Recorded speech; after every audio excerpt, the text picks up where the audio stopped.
The Falls presents The Dracula. Chapter 3. Jonathan Harker's Journal, continued.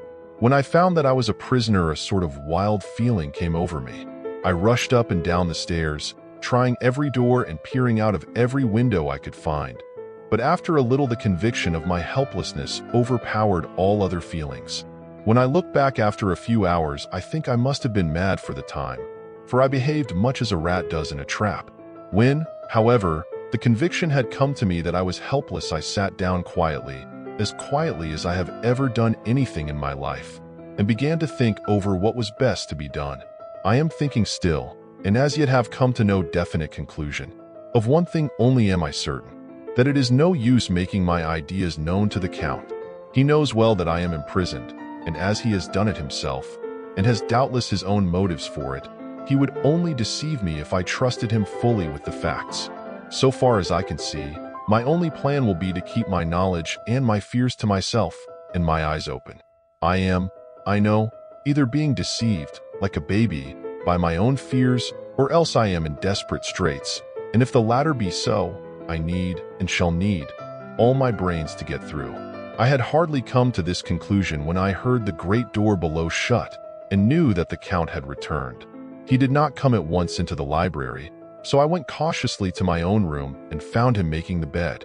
This was odd, but only confirmed what I had all along thought, that there are no servants in the house. When later I saw him through the chink of the hinges of the door laying the table in the dining room, I was assured of it. For if he does himself all these menial offices, surely it is proof that there is no one else in the castle. It must have been the Count himself who was the driver of the coach that brought me here. This is a terrible thought, for if so, what does it mean that he could control the wolves, as he did, by only holding up his hand for silence? How was it that all the people at Bistritz and on the coach had some terrible fear for me? What meant the giving of the crucifix, of the garlic, of the wild rose, of the mountain ash? Bless that good woman who hung the crucifix round my neck, for it is a comfort and a strength to me whenever I touch it. It is odd that a thing which I have been taught to regard with disfavor, and as idolatrous, should in a time of loneliness and trouble be of help.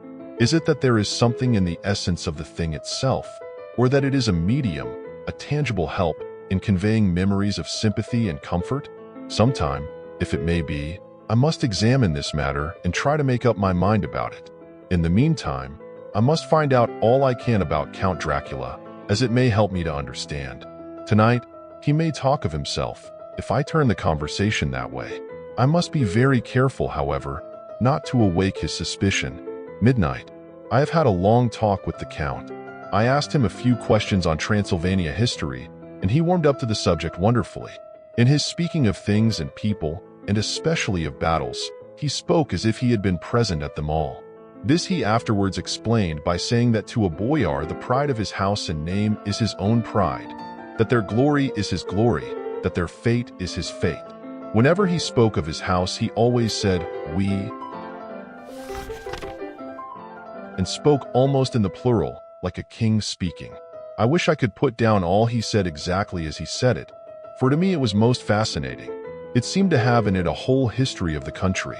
He grew excited as he spoke, and walked about the room pulling his great white mustache and grasping anything on which he laid his hands as though he would crush it by main strength. One thing he said which I shall put down as nearly as I can, for it tells in its way the story of his race. We Zekilas have a right to be proud, for in our veins flows the blood of many brave races who fought as the lion fights, for lordship.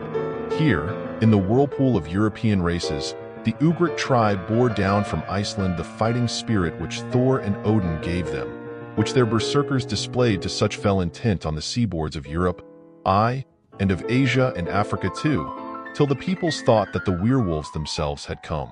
Here, too, when they came, they found the Huns, whose warlike fury had swept the earth like a living flame, till the dying peoples held that in their veins ran the blood of those old witches, who, expelled from Scythia, had mated with the devils in the desert. Fools, fools! What devil or what witch was ever so great as Attila, whose blood is in these veins." He held up his arms. "Is it a wonder that we were a conquering race, that we were proud, that when the Magyar, the Lombard, the Avar, the Bulgar, or the Turk poured his thousands on our frontiers, we drove them back? Is it strange that when Arpad and his legions swept through the Hungarian fatherland, he found us here when he reached the frontier, that the Honfoglas was completed there? And when the Hungarian flood swept eastward, the Zikulis were claimed as kindred by the victorious Magyars, and to us for centuries was trusted the guarding of the frontier of Turkeyland. Aye, and more than that, endless duty of the frontier guard. For as the Turks say, water sleeps, and the enemy is sleepless. Who more gladly than we throughout the four nations received the bloody sword, or at its warlike call flocked quicker to the standard of the king? When was redeemed that great shame of my nation, the shame of Kosovo, when the flags of the Wallach and the Magyar went down beneath the crescent? Who was it but one of my own race, who as voivode crossed the Danube and beat the Turk on his own ground? This was a Dracula indeed. Woe was it that his own unworthy brother, when he had fallen, sold his people to the Turk and brought the shame of slavery on them. Was it not this Dracula, indeed, who inspired that other of his race who in a later age again and again brought his forces over the great river into Turkeyland, who, when he was beaten back, came again and again, though he had to come alone from the bloody field where his troops were being slaughtered, since he knew that he alone could ultimately triumph? They said that he thought only of himself. Bah, what good are peasants without a leader? Where ends the war without a brain and heart to conduct it? Again, when, after the Battle of Mohacs, we threw off the Hungarian yoke, we of the Dracula blood were amongst their leaders, for our spirit would not brook that we were not free. Ah, young sir, the Zikulis and the Dracula as their heart's blood, their brains, and their swords, can boast a record that mushroom growths like the Habsburgs and the Romanovs can never reach. The warlike days are over. Blood is too precious a thing in these days of dishonorable peace, and the glories of the great races are as a tale that is told. It was by this time close on morning, and we went to bed. M.E.M. This diary seems horribly like the beginning of the Arabian Nights, for everything has to break off at cockcrow, or like the ghost of Hamlet's father. 12th May. Let me begin with facts, bare, meager facts, verified by books and figures, and of which there can be no doubt. I must not confuse them with experiences which will have to rest on my own observation or my memory of them. Last evening when the Count came from his room, he began by asking me questions on legal matters and on the doing of certain kinds of business.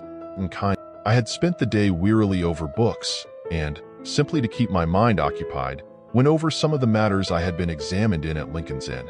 There was a certain method in the Count's inquiries, so I shall try to put them down in sequence.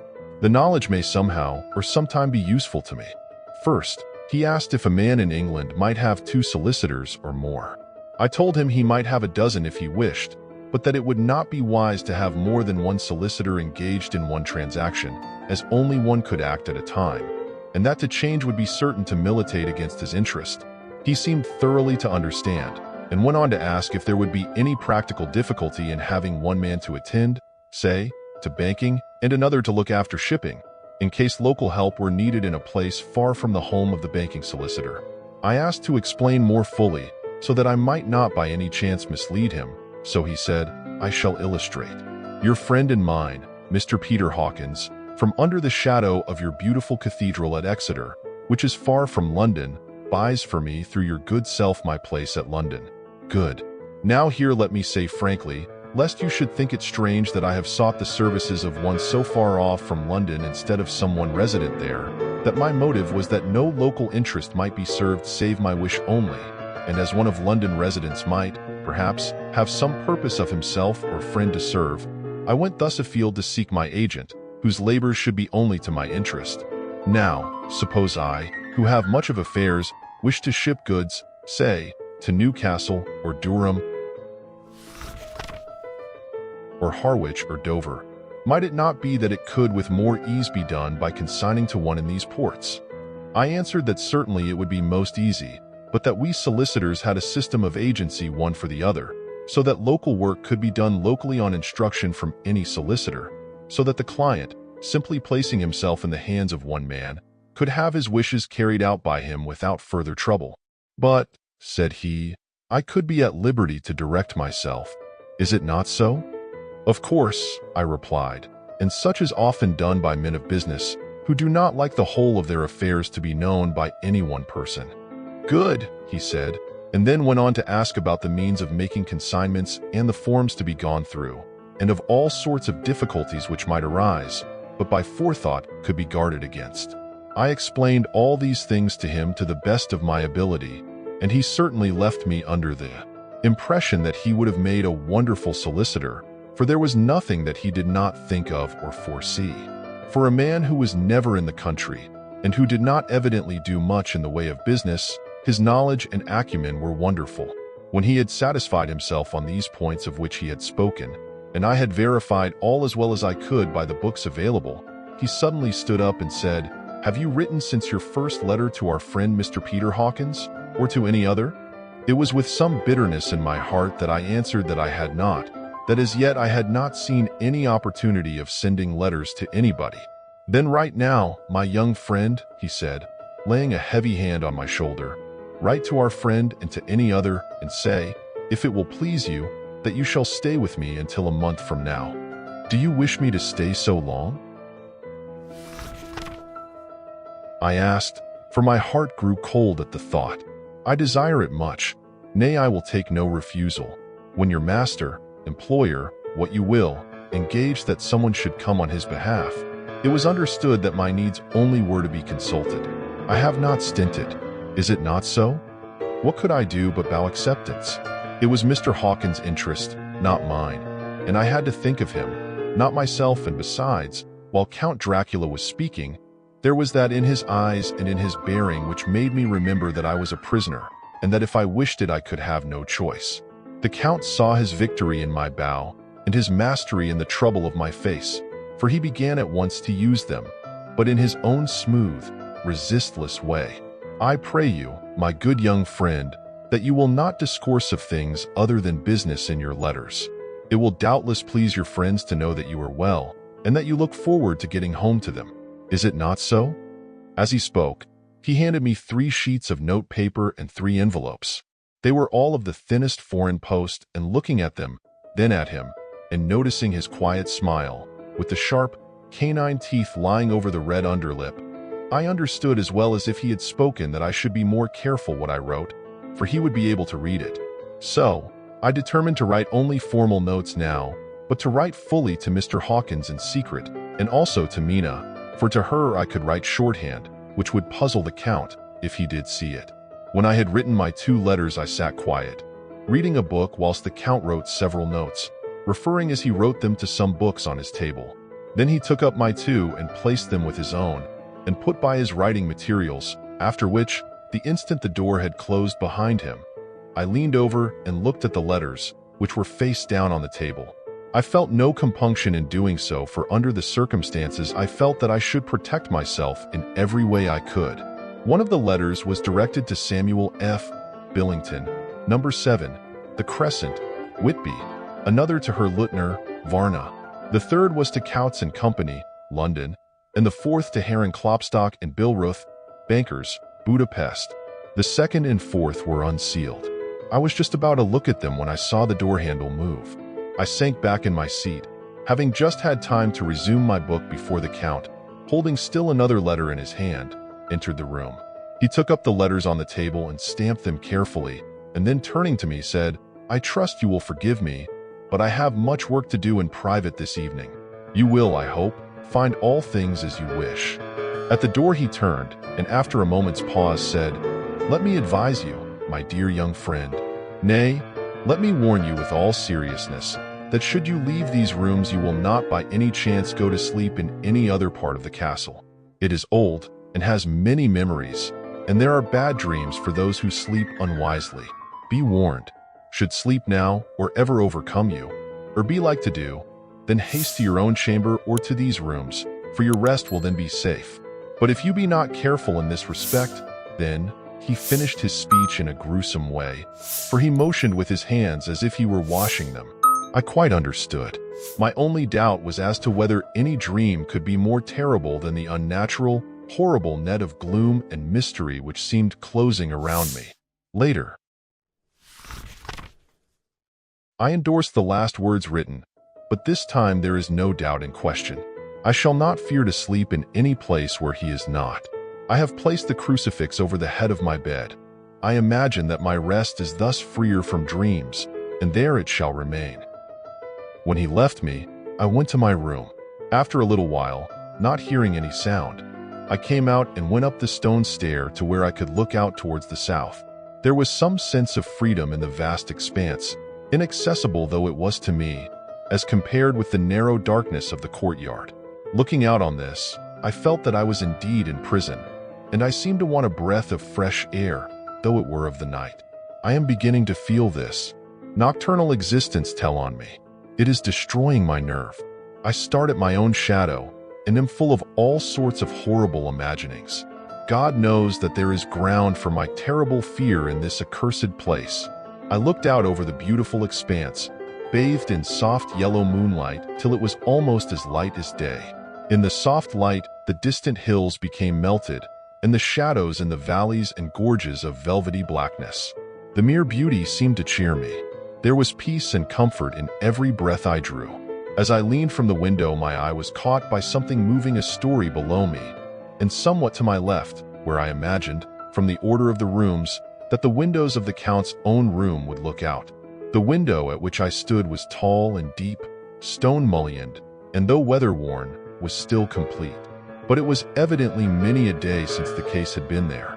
I drew back behind the stonework and looked carefully out. What I saw was the Count's head coming out from the window. I did not see the face, but I knew the man by the neck and the movement of his back and arms. In any case, I could not mistake the hands which I had had so many opportunities of studying. I was at first interested and somewhat amused, for it is wonderful how small a matter will interest and amuse a man when he is a prisoner. But my very feelings changed to repulsion and terror when I saw the whole man slowly emerge from the window and begin to crawl down the castle wall over the dreadful abyss, face down with his cloak spreading out around him like great wings. At first, I could not believe my eyes. I thought it was some trick of the moonlight, some weird effect of shadow, but I kept looking, and it could be no delusion. I saw the fingers and toes grasp the corners of the stones, worn clear of the mortar by the stress of years, and by thus using every projection and inequality move downwards with considerable speed, just as a lizard moves along a wall. What manner of man is this, or what manner of creature? Is it in the semblance of man? I feel the dread of this horrible place overpowering me. I am in fear, in awful fear, and there is no escape for me. I am encompassed about with terrors that I dare not think of. 15th May. Once more I have seen the Count go out in his lizard fashion. He moved downwards in a sidelong way, some 100 feet down and a good deal to the left. He vanished into some hole or window. When his head had disappeared, I leaned out to try and see more, but without avail. The distance was too great to allow a proper angle of sight. I knew he had left the castle now, and thought to use the opportunity to explore more than I had dared to do as yet. I went back to the room, and taking a lamp, tried all the doors. They were all locked, as I had expected, and the locks were comparatively new. But I went down the stone stairs to the hall where I had entered originally. I found I could pull back the bolts easily enough and unhook the great chains. But the door was locked, and the key was gone. That key must be in the Count's room. I must watch should his door be unlocked, so that I may get it and escape. I went on to make a thorough examination of the various stairs and passages, and to try the doors that opened from them. 1 or 2 small rooms near the hall were open, but there was nothing to see in them except old furniture, dusty with age and moth-eaten. At last, however, I found one door at the top of the stairway which, though it seemed locked, gave a little under pressure. I tried it harder, and found that it was not really locked, but that the resistance came from the fact that the hinges had fallen somewhat, and the heavy door rested on the floor. Here was an opportunity which I might not have again. So I exerted myself, and with many efforts forced it back so that I could enter. I was now in a wing of the castle, further to the right than the rooms I knew and a story lower down. From the windows, I could see that the suite of rooms lay along to the south of the castle, the windows of the end room looking out both west and south. On the latter side, as well as to the former, there was a great precipice. The castle was built on the corner of a great rock, so that on three sides it was quite impregnable, and great windows were placed here where sling, or bow, or culverin could not reach, and consequently light and comfort, impossible to a position which had to be guarded, were secured. To the west was a great valley, and then, rising far away, great jagged mountain fastnesses, rising peak on peak, the sheer rocks studded with mountain ash and thorn, whose roots clung in cracks and crevices and crannies of the stone. This was evidently the portion of the castle occupied by the ladies in bygone days, for the furniture had more an air of comfort than any I had seen. The windows were curtainless, and the yellow moonlight, flooding in through the diamond panes, enabled one to see even colors, whilst it softened the wealth of dust which lay over all, and disguised in some measure the ravages of time and moth. My lamp seemed to be of little effect in the brilliant moonlight, but I was glad to have it with me, for there was a dread loneliness in the place which chilled my heart and made my nerves tremble. Still, it was better than living alone in the rooms which I had come to hate from the presence of the Count. And after trying a little to school my nerves, I found a soft quietude come over me. Here I am, sitting at a little oak table where in old times possibly some fair lady sat to pen, with much thought and many blushes, her ill-spelt love letter, and writing in my diary in shorthand all that has happened since I closed it last. It is the 19th century up to date with a vengeance, and yet, unless my senses deceive me, the old centuries had, and have, powers of their own which mere modernity cannot kill. Later, the morning of 16th May, God preserve my sanity, for to this I am reduced. Safety and the assurance of safety are things of the past. Whilst I live on here, there is but one thing to hope for, that I may not go mad, if indeed I be not mad already. If I be sane, then surely it is maddening to think that of all the foul things that lurk in this hateful place, the Count is the least dreadful to me, that to him alone I can look for safety, even though this be only whilst I can serve his purpose. Great God, merciful God, let me be calm, for out of that way lies madness indeed. I begin to get new lights on certain things which have puzzled me. Up to now I never quite knew what Shakespeare meant when he made Hamlet say, "My tablets, quick, my tablets. 'Tis meet that I put it down," etc. For now, feeling as though my own brain were unhinged, or as if the shock had come which must end in its undoing, I turn to my diary for repose. The habit of entering accurately must help to soothe me. The Count's mysterious warning frightened me at the time. It frightens me more not when I think of it, for in the future he has a fearful hold upon me. I shall fear to doubt what he may say. When I had written in my diary and had fortunately replaced the book and pen in my pocket, I felt sleepy. The Count's warning came into my mind, but I took pleasure in disobeying it. The sense of sleep was upon me, and with it the obstinacy which sleep brings as outrider. The soft moonlight soothed, and the wide expanse without gave a sense of freedom which refreshed me.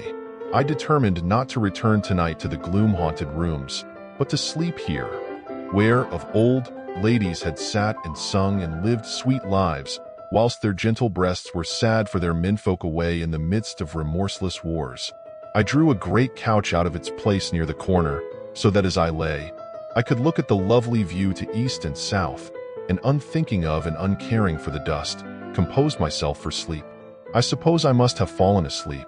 I hope so, but I fear, for all that followed was startlingly real, so real that now sitting here in the broad, full sunlight of the morning, I cannot in the least believe that it was all sleep. I was not alone. The room was the same, unchanged in any way since I came into it.